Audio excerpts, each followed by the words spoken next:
Salam aleyküm arkadaşlar. Demek 16. temamız teknikler ve tekniklerden yetiştirdim. Teknik diyende ne düşündüğünüzde bizlerde iki tane emelinde bizlerde teknik yani mesela 2'ye 3'ün koysak 5. Bu teknik hesaplanады. İkincisi mesela bu tekniklerden hesaplanады. Yani t ayırmamız 5 2. Yani qaysı sanlar 5 ayırmamda 2. Teknikler bu teknikler hesaplanады.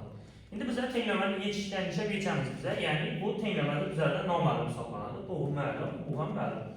Yani şunu fikirləşdirmemiz gerek. Bizə t-da qaysı sandan bir işin arasında 2 çıxarmayan fikirləşdirmemiz gerek. Bunu yetiştirmək üçün bizə t teng oladı. 1'e 2'ni qoşuşumuz gerek. Yani ayırma var. Bizə qaysını qoşuşumuz gerek. Ayrılışını qoşuşumuz gerek. Demek ayırmamız 2, qoşamız 5. Demek bu hasıl oladı 7. T teng 7 oladı. Şimdi bunu teşkil görsək oladı. Mesela t nomuna 7'den çap koyalım. Yani 7 ayırmamız 5 teng oladı 2'ye. Bu doğru tenglik hesaplanады. Tenglik hesaplanады. Demek bu tenglik mi ya ki bu tenglik mi ya ki bu tenglik mi? Bunu görüp çıkamız. Demek karedan olsa birden 2'ye 3 kocadan olsa 5 teng oladı 5'te. Bu tenglik hesaplanады. Demek bu tenglik belgesi var ve iki tabanı teng oldu. Buna karedan olsa burada hiç kadar tenglik yok. Şunun için bu tenglik hesaplanmıydı. Buna karedan olsa bunda da şunun tenglik belgesi yok bu için. Demek tenglik hesaplanmıydı. Fakat köpaytırış koşuşlarına var. Bu yerden köpaytırış koşuşlarına var. Demek bu teknik teşkilimiz için bize imbanı işlep koyuşumuz gerekirken. Sizler bilen teknikli görüp çıktık, şimdi teklemelerden görüp çıkarız. Teklemelerin çıkır usulları var. Demek birincisi mesela ayrış usulü kararız. Demek 57'den ayırmasını tek olarak 6'da. 57'den karşı sanma ayırsam ben de 6 çıkar diyen soğanla koyuşum gerek. Onun için iyisini tapşım için ben yani ayrılıcıdan şundan ayırmana yaklaşım yani 57'den yaklaşım 6. İyisinin olarak şunda 51. Teşkil göremiz 51 rastlanan ayırsak 6 çıkan mı? Teşkil usulü kayımız. İyisini ondan fark koyarız. 57'den ayırsak 51'ne tek olarak 6. 57'den 51'den ayırsak rastlanan 6 tek olarak 6. İkinci usulü bu koşuşlar koyduk yani koşulucular beraber koyduk. Koşulucuya inanın yığılır zaten. Demek biz sonra 532'ni koştuğumda 591 sonra fasıl oldu. Şimdi bunu geçip göremiz, dışarı geçemiz. Bunun için bize yığındıdan ayırıp taşısımız gerek. Bitti koşulucunun bize de ikinci koşulucunu tapbalıcı imkanı oladı. İyisinin oladı 591'den ayıramız bize 532'nin.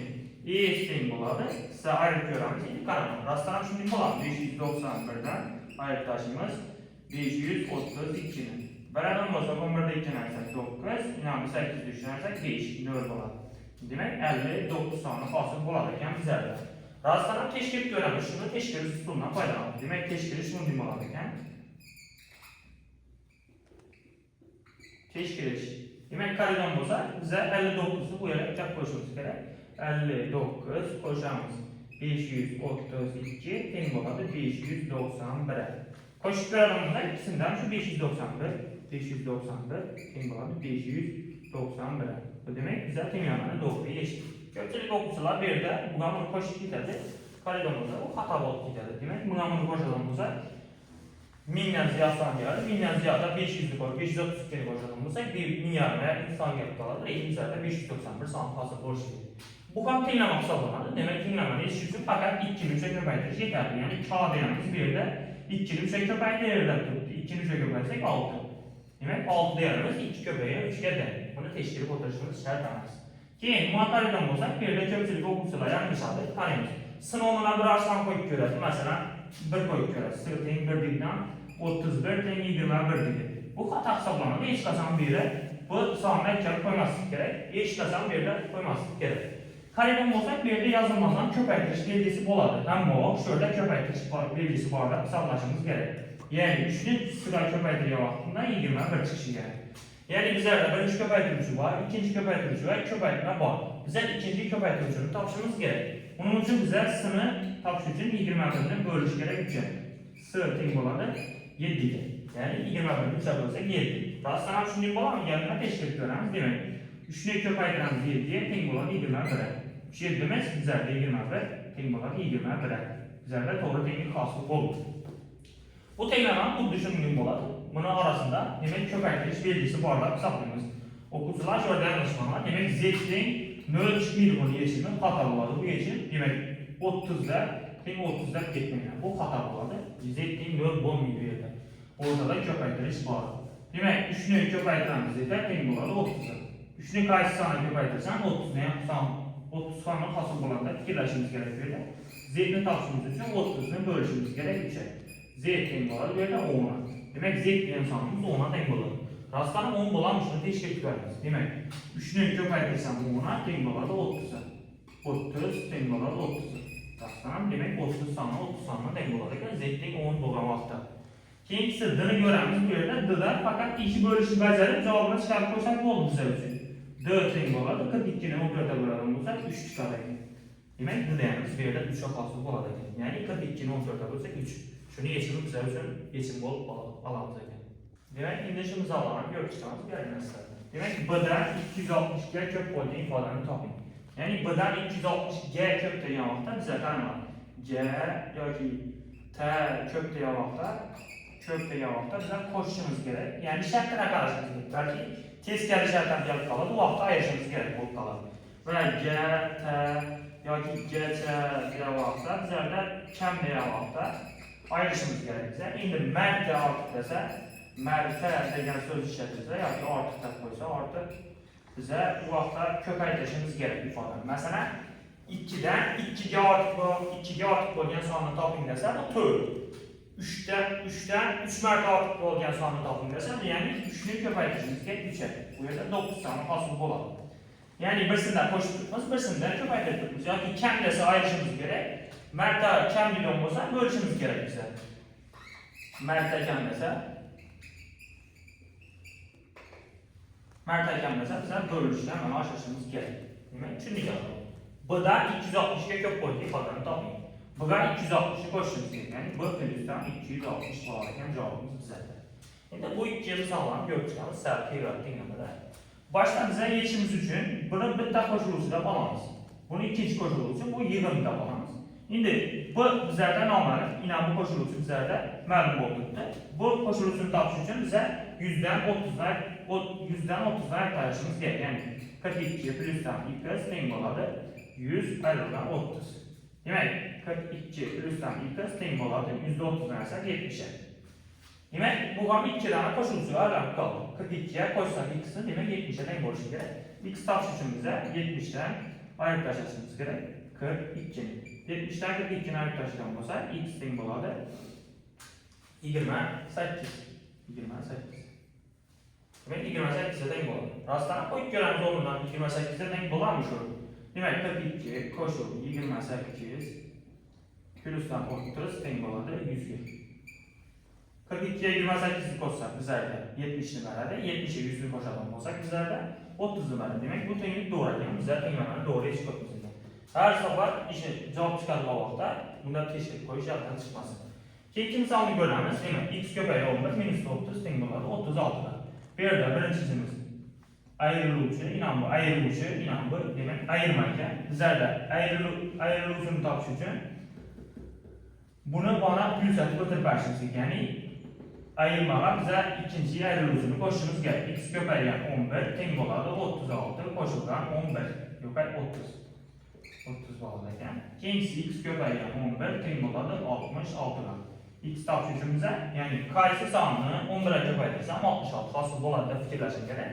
Bu yerda uning uchun bizlar 66 ni bo'lib tashlashimiz kerak. 11 x teng bo'ladi, bu yerda 6 bo'ladi ekan. 6 hosil bo'ladi. Endi buni tekshirib ko'ramiz, qarang. 6 ko'paygan 11 ayiramiz 30 teng bo'ladi 36 ga. 6 ni 11 ga ko'paytirsak 66 ayrı 30 teng bo'ladi 36 ga. 66 ga 30 ni ayiradigan bo'lsak bizlarda demak 36 teng bo'ladi 36 ga. Bu to'g'ri tengsizlik bizlar demak yechimiz ekan, to'g'ri misollar. Endi shu ikki dona keyinroq misollarni ko'rib chiqamiz. Bizlarda qarang, o'quvchilarning chalg'iydigan joylarini berdi. 90 dan ayiraman 60 bo'lim x ni teng bo'ladi 87. Ko'pchilik o'quvchilar 90 ga 87 ni qo'shadi bu yerda. Demak, bu xato bo'ladi. Ya'ni bizlarda ayiruvchi bor, bu ayiruvchi, bu ayirma bizlarda. Demak, buni topishimiz uchun bizlar 90 dan 87 ni ayirishimiz kerak. 87 ga 90 ni qo'shishimiz kerak emas. Ya'ni 60 bo'lingan x teng bo'ladi 90 dan ayirib tashlashimiz 87 ni. 60 bo'lingan x teng bo'ladi 90 dan 87 ni ayirsak, buni uzun yozaman, faqat shu uzun yozib qolaman. Demak, 90 dan 87 ni ayirsak 3 chiqadi bizlarda. 60'ı qaysı sana bölsəm 3 çıxar deyə savamı qoşum gerek. Onun için x tapışım üçün mən 60'ı bölüşüm gerek 3'e. X teyin buladı bir yerden 20 buladı ekan. İndi 20'ni koyup görəmiz bir yerden 90 ayıramız 60 bölünə 20 teyin buladı 87'ye. 90 ayırama 60'ı 20'ye bölsəm 3 gələdi. Demək 87'ye teyin bulamam. 93 yansam 87 teyin buladı 87'ye. Demek güzel teyinləmədə topraya çıxırız. Bu teşkiliş usulaydı. Teşkiliş usulunu tamam teşkil koşu isteyen çıkarsın. Bu musallatlardan olsa köpçülük okulcular teyinlikten bu anda plus yoki aritmetik alanında gələn vaxtda köpçülük çalıyıdan qorxub qalır. Mən yeşirtirim mən bu misal dedi. Lakin bu adli misal hesablanır. Bu misalımız fakat bir damlasına çıxadı. Keyin bu teyinləmə adliyyat geçib qoyarız. Demek x bölümüne 20 teyin boladı. 4800'ü 48'e bölüşümüz gerek bize. Demek bir yerden 100 çıkardı. Demek qaysı sanını 20'ye bölsən 100 sanı hasıl boladı. X tapışım üçün mən 100'ünü köpəytirişim gerek 20'ye. X teyin boladı bir yerden 2000 sanı hasıl boladı. 2000 sanını 20'ye bölsən 100 sanı hasıl boladı. Demek teşkildən qoyarız şöyle gəlməkən 2000'ni böləmiz 20'ye teyin boladı 100'e. Doğru bular mı? 2000'ni 20'ye bölsək 100 teyin boladı 100'e. Ne güzel teyinləmədə topraya çıxanəkəmiz teşkildən qoyduk. Şimdi bu misaldan etibar qartamız. Demek şu misalda köpçülük okulcular çalgı ediyorlar. Yani kanal. Bir yerde birincisi ayrılıcı inanmıyor. Bu ayrılıcı inanmıyor ayrılıcı. Bu bir yerde demek ayrılma bollukdaki.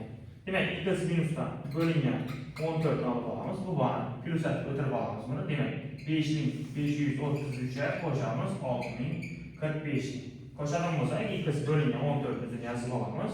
Yani koşalım olsa 5 3'lük olsak 8, 4 3'lük olsak 7, 0'a 5 olsak 5, 6'a 5 olsak 11 gelir. Demek 11.578 tane pasap var. Köpçülük okulcular şöyle 14'lü bana bölüş kılıp ötüredi. Bu hata hesaplanır. Nəsə, bir sanı 14'e bölütürmə, kiçkinə sanı tutdu. Bunu az bölüş edəmizsə, bundan kiçkinə sanı pasap oladı. Yani cevaplardan kiçkinə sanı pasap oladı gider. Bu əsən hata hesaplanır. X tapış üçün bir yerdə 14'lü bana köpəkləş kılıp ötürüşümüz gəlir. 11.578'ni köpəklərimiz 14'e. Köpəklərdən olsa x teyin boladı 162.092 tane fasıl boladı əkən. Demək cavabımız şəhər. Teşekkür ederim. Hata çıxmayın.